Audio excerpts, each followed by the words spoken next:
Okay, we're going to talk about road rage today. Let me start out like this. If you take an orange, you throw it up against the wall. It falls on the floor, you step on it, you pick it up, and you squeeze it really hard. What's coming out of that orange? Orange juice. Very good, very good. Somebody throws you up against the locker at school. You fall on the floor. They pick you I'll up. center it more for you. Thank you. They pick you up. They step on you. They squeeze you really hard. What's coming out of you? Orange juice. We're talking about road rage, guys. What's coming out? Anger. Anger. Thank you. Oh, that'll Anger. work. Now we know an orange has juice, and we have anger. But the part I really need you to remember is this. This is what I need you to remember. Can the orange replace its juice with something else? No. No, it's an orange that hangs on the tree. Can we replace our anger with kindness, love, and happiness? Yes. Yes. Now, I'm not saying you have to get up off the floor and say, oh, do it again, and let's be friends to that person that squeezed you really hard. I'm okay with having anger, guys, as long as you are constructive. Say it, constructive. Constructive. So if you're constructive with your anger, I'm okay with that. So let's say the local chemical company is polluting your river. They're polluting your river. Get angry. Get angry. But don't go blowing up the chemical company. They're going to catch you. They're going to throw you in prison. The chemical company is going to build a bigger and more polluting chemical company with the insurance money, and you're going to be sitting there in prison. Protest. Picket. Turn them into the proper authorities. Be constructive with your anger. So if you're driving out there and somebody does something to you so bad that you want to stick your middle finger up at them, or you want to pass them and cut in front of them, or maybe all you want to do is take a brick and throw it through their windshield, or pull out a gun and go boom, boom, boom. If they do something that bad to you, get angry, but be constructive. Call 911. 911 is for any road emergency. Now, I'm not saying that we should go out there and try to be the traffic cop. Yeah, 911, they didn't signal at least 100 feet before they turned to change lanes. Or 911, they traveled down that center turn lane more than 200 feet. Or 911, they went through private property to avoid a signal light. We're not just giving you a bunch of laws here. Or 911, they're coming towards me at night with their high beams on, and they're closer than 500 feet and they didn't dim their lights. Or they're following me and they're closer than 350 feet and they did not dim their headlights.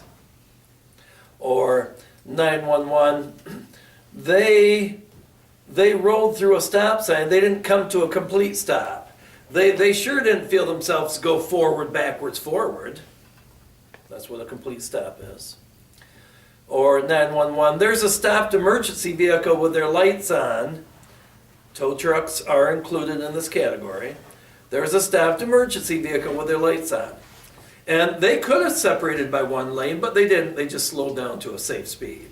So if you can separate, you need to. If you cannot, because of traffic or weather, then slow down to a safe speed.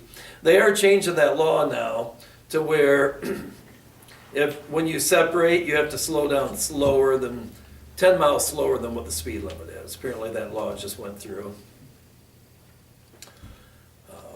Which I don't know why, because if you have to separate. Now, if you cannot separate, I would say you slow down a lot more than 10 miles under the speed limit.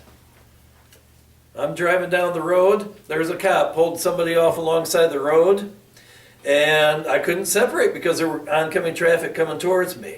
I braked down to, I don't know, 20 miles per hour. I took my foot off, I rolled on through, and that cop's sitting there looking at me. I'm not going to give that cop any reason to come chasing after me. Because it's basically your word against their word. Am I that boring? Can you wake up, son? Can you wake up for me? Always. He's on his pain meds. No, no.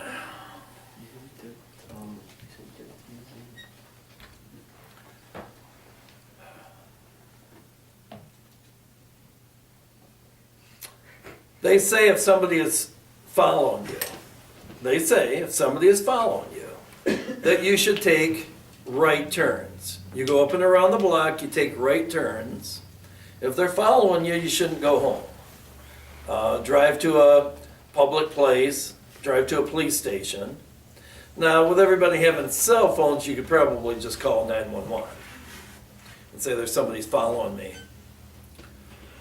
So they say take right turns. Now, I'm thinking that the reason they don't want you to take left turns is if you take left turns, then you have to wait for oncoming traffic and they could come out and get you. Okay? Now, I was telling this class in Lansing this. And this young boy, he sits there and he says, no, if you take left turns, you can quickly take off and then they get stuck waiting for oncoming traffic. So I guess in Lansing, they just try to outrace people that are following them. You guys, you just call mom and dad up and you say, Dad, get the shotgun out, somebody's following me.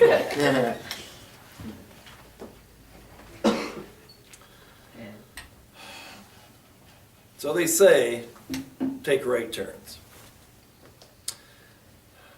I said, wake up, young man. I didn't have my eyes closed. And he says, I didn't have my eyes closed. I did. Guys, can I keep giving this young man anger if he gives me kindness and says, I didn't have my eyes closed? I mean, I could keep giving anger, but it's hard.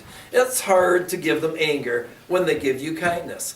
If I really had anger towards this nice young man here, do I want him to give me kindness and say, I didn't have my eyes closed? No, I want him to give me anger. I want him to say, you can't yell at me, and I could give him anger back, and I could say, you're out of here, young man, insubordination. What do these people do? First, they stick the middle finger up at you. Then they throw it.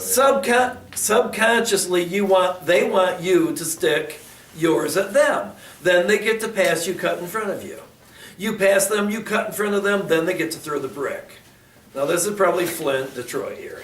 You throw that brick back through their windshield, then they get to pull out the gun and go boom, boom, boom. Separate yourself from the angry or inconsiderate driver. Don't respond. Give them the benefit of the doubt. Forgive them. These are what some of these test questions are telling you to do. Separate yourself, forgive them, don't respond. Don't give them eye contact. Okay? Now we have two ways of looking at road rage. Somebody could be giving you anger. Hopefully I've discussed that. Or you could have anger given it towards other people. So if you have anger, you first have to figure out why you have the anger. Now there's lots of reasons why people have anger. I'm going to give you one example. You get home from school. You're laying there on the living room couch playing your video games. Your clothes are all over the living room floor. Your dishes are all, your outer clothes, just laying on the floor. Your dishes are all over the living room table. Your mother comes home after standing on her feet all day long and she says, you lazy little slob, get up and clean up this house. And she hits you a couple of times.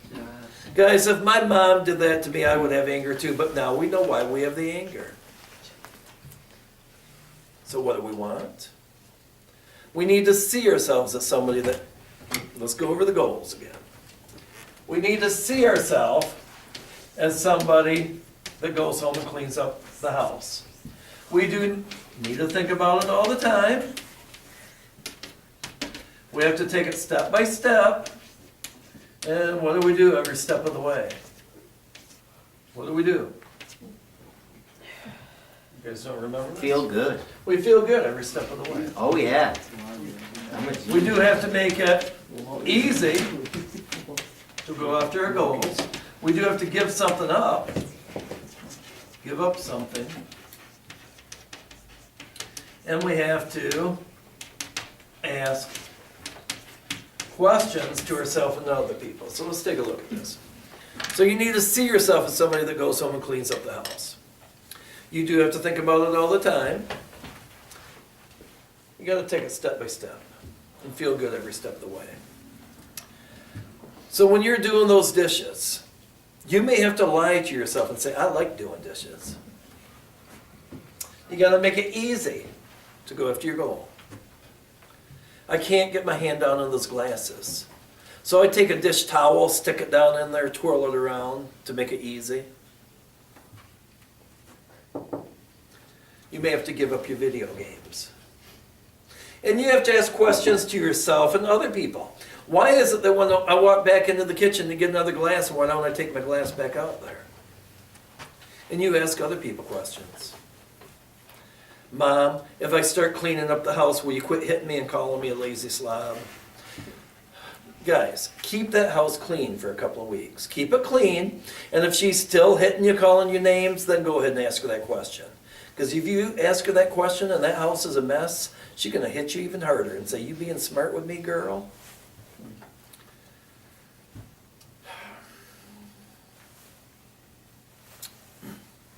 I had this, heard this situation. My wife was telling me about this.